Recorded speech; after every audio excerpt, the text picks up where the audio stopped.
Moscow, Reuters. It was meant to be the day Russians voted to change the constitution to allow President Vladimir Putin to extend his rule until 2036.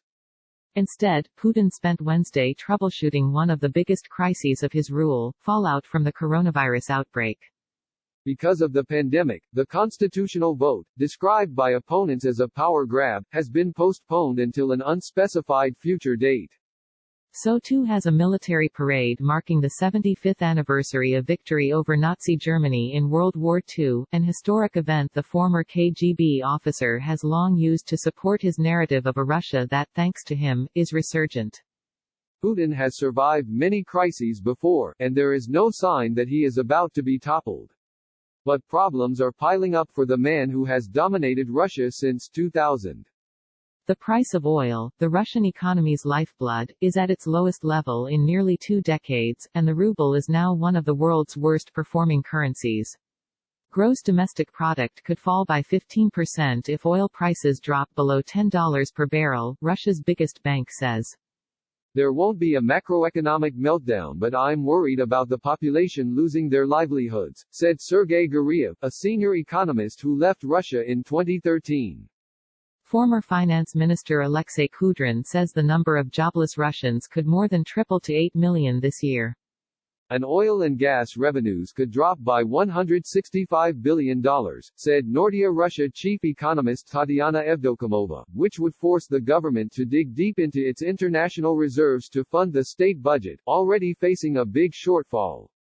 A nearly 26 trillion ruble $338 billion program, meant to contribute to Putin's legacy, looks less likely than ever to lift living standards and improve infrastructure as much as hoped. All these things combined amount to the single biggest challenge for Putin in his 20 years in power, said Professor Sergei Medvedev, from Moscow's Higher School of Economics. The landscape has changed dramatically. Stability has been ruined, Putin has much less legitimacy, and dissent among the political and business elite may be brewing. The regime will be in survival mode for the next year, groping for reserves. Russia has reported almost 58,000 coronavirus cases, with 513 deaths, and Putin, 67, is working from an official residence outside Moscow where he holds meetings by video conference. At 63%, his approval rating is at its lowest level since 2013, according to the Levada pollster. There are also some early signs of social unrest over the situation: an anti-lockdown rally in southern Russia on Monday, a scattering of online protests, and growing complaints by small businesses that authorities are not doing enough to help them through the crisis. The Kremlin called the rally illegal, but said it was important to listen to people's concerns. It has said the government will do more to help businesses if necessary.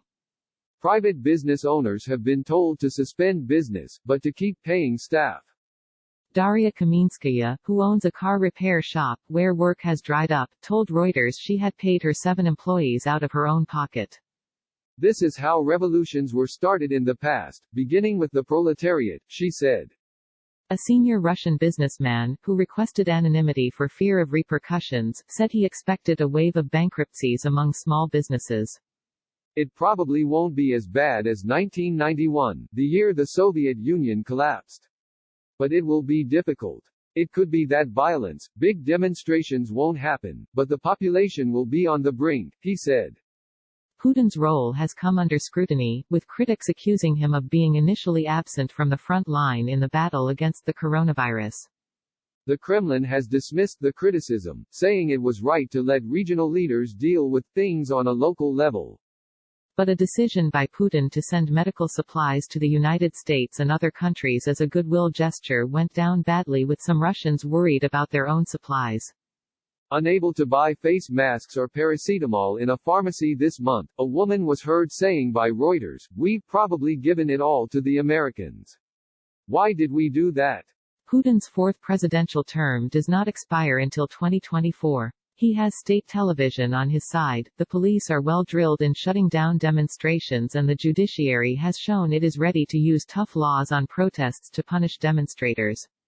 Moscow has over $550 billion salted away in international reserves, and the finance ministry says Russia could weather low oil prices for a prolonged period.